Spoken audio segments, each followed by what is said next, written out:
एक उम्मीदवार हैं जिसे मुख्य परीक्षा में सबसे ज्यादा यानी 425 अंक मिलते हैं, इंटरव्यू में सिर्फ 25, नौकरी नहीं मिलती।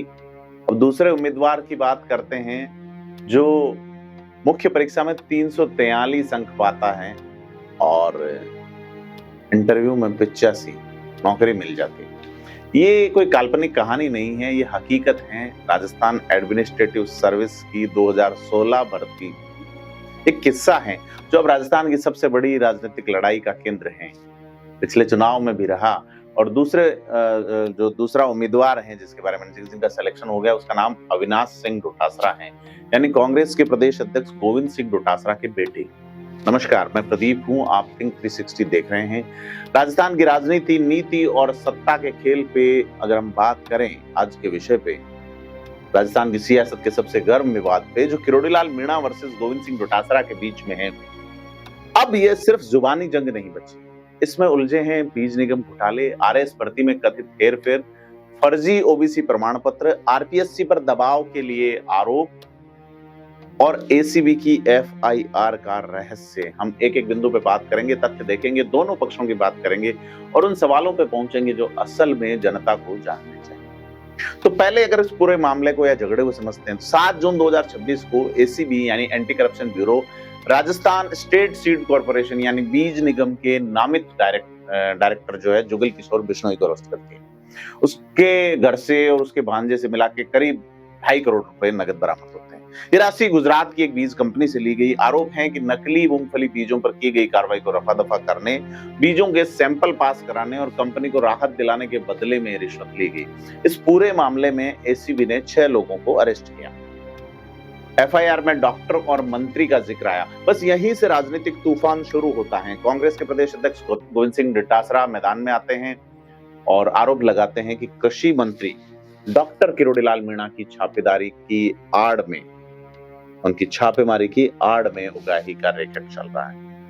गोविंद सिंह डोटासरा ने कहा कि गिरफ्तार अधिकारी बीकानेर, सीकर, जोधपुर, भीलवाड़ा और श्री गंगानगर में मीणा के साथ ही छापेमारी पर जाता था और इस दौरान व्यापारियों से करोड़ों की राशि उगाही जाती। गोविंद सिंह डोटासरा ने मुख्यमंत्री भजनलाल शर्मा से किरोड़ीलाल मीणा का इस्तीफा मांगा। किरोड़ीलाल मीणा जो अपने आक्रामक और बेबाक अंदाज के लिए पूरे राजस्थान ही नहीं पूरी भाजपा में देश भर में जाने जाते हैं, चुप नहीं रहे। उन्होंने कहा अगर मेरे विभाग में 1 रुपए का भी भ्रष्टाचार साबित हो जाए तो मैं तुरंत मंत्री पद से इस्तीफा दे दूंगा। और एक कहा कि अगर सुई की नोक बराबर भी मिलीभगत साबित हो तो गिरफ्तार होने को भी तैयार हूं। इतना ही नहीं, किरोड़ीलाल मीणा एसीबी के डीजी के दफ्तर पहुंचे और खुलेआम का एफआईआर में जो डॉक्टर और मंत्री का जिक्र है, अगर वो मैं हूं तो गिरफ्तार करो। किरोड़ी ने अपना पक्ष रखा कि बीज निगम के डायरेक्टर की सूचना पर ही छापे पड़ते थे। जैसे ही उन्हें पता चला कि खुद भ्रष्टाचार में लिप्त हो गया है, उन्होंने एसीबी को सूचित किया और उसी आधार पर कार्रवाई हुई। उन्होंने कहा कि सभी माफिया कांग्रेस के राज में पनपे थे, हम इनकी कमर तोड़ रहे हैं। और फिर किरोड़ी ने वो काम किया जो राजस्थान की राजनीति में लेटर बम कहा जा रहा है।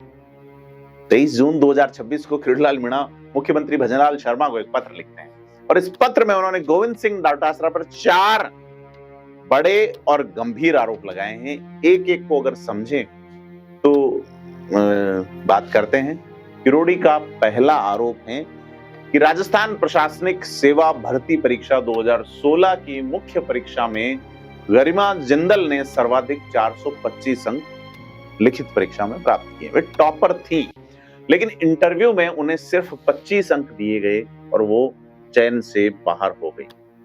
दूसरी तरफ गोविंद सिंह डोटासरा के बेटे अविनाश सिंह डोटासरा मुख्य परीक्षा में 343 अंक प्राप्त करते हैं, यानी टॉपर से 82 अंक कम, लेकिन इंटरव्यू में 85 अंक मिल गए। इससे उनका अकाउंट सर्विस में चयन हो गया।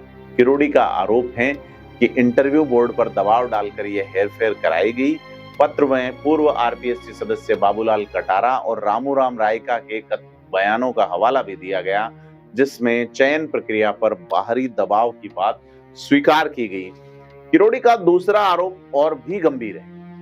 किरोड़ीलाल मीणा का दावा है कि अविनाश सिंह डोटासरा का ओबीसी नॉन क्रीमीलेयर प्रमाण पत्र फर्जी दस्तावेजों के तहत बनवाया गया। ये बड़ी बात है। यानी आरक्षण का जो लाभ आरएएस में उन्होंने लिया वो उन्हें नहीं मिलना चाहिए।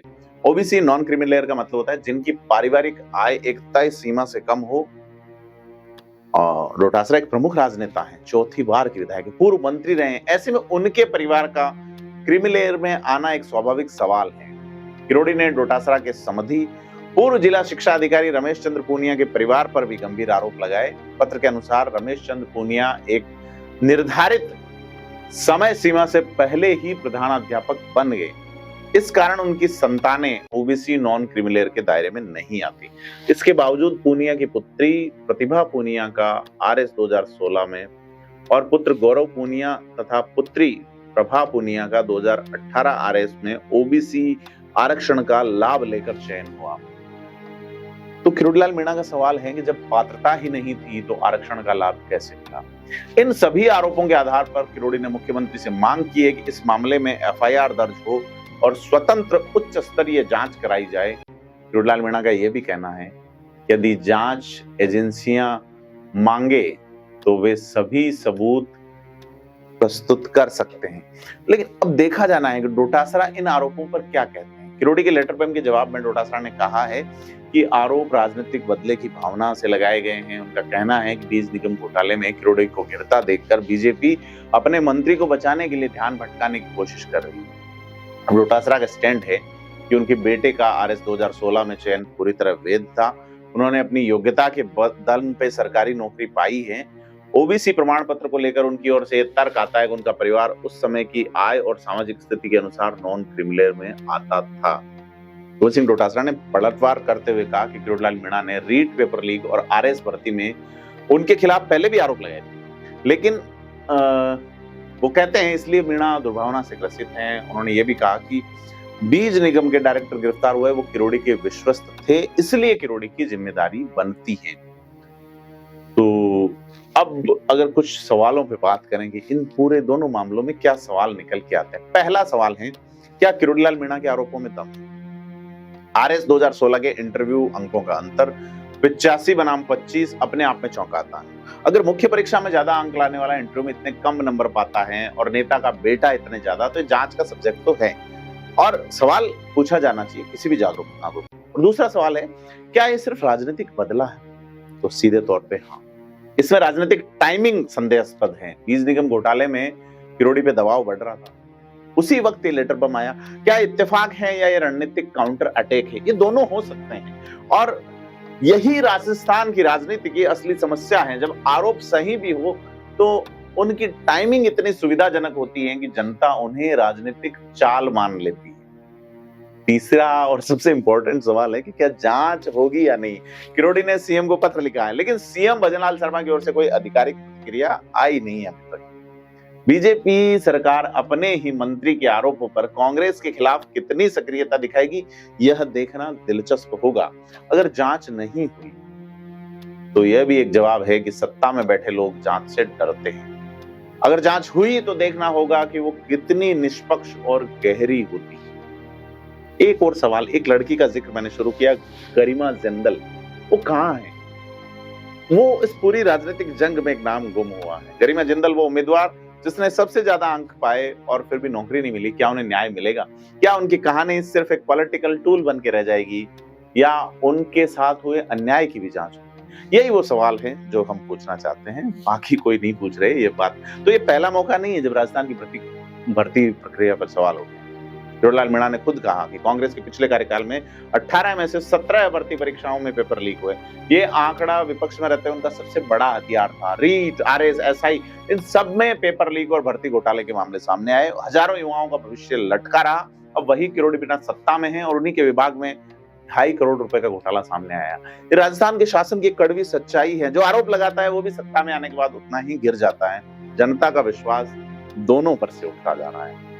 दोस्तों, इस मामले में अभी बहुत कुछ सामने आना बाकी है। कुछ सवाल हैं, उन पे भी बात करनी है जो जवाब खोजने की हम कोशिश कर रहे हैं। पहला है, आरएस 2016 के इंटरव्यू बोर्ड के सदस्यों के बयान दर्ज होंगे या नहीं। दूसरा है, ओबीसी प्रमाण पत्रों की जांच होगी या नहीं। ये मामला ठंडे प्रदेश में तो नहीं चला जाएगा। और तीसरा, एसीबी की एफआईआर में जिस डॉक्टर और मंत्री का जिक्र है उसकी पहचान कब होगी। गरिमा जिंदल को न्याय कब मिलेगा और क्या सीएम भजनलाल शर्मा किरोड़ीलाल मीणा के पद पर कोई ठोस कार्रवाई करेंगे। तमाम सवाल आपके हवाले। आपको क्या लगता है कमेंट करके बताएं। वीडियो को लाइक शेयर जरूर करें। धन्यवाद।